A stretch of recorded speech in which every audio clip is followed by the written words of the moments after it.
السلام عليكم ورحمة الله وبركاته. صلوا على النبي، لا تنسوا اللايك والشير والسبسكرايب.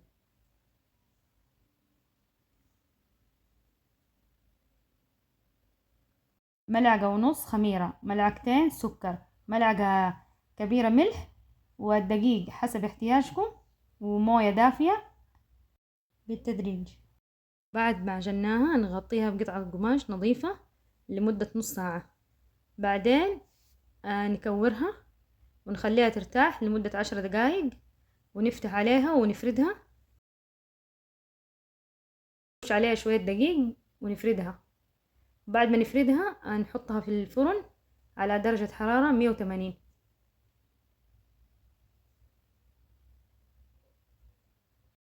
وهنا ندخلها الفرن ونخليها من فوق وتحت لما تستوي.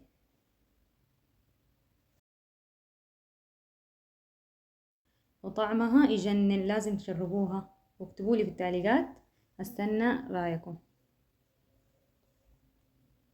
بألف عافية.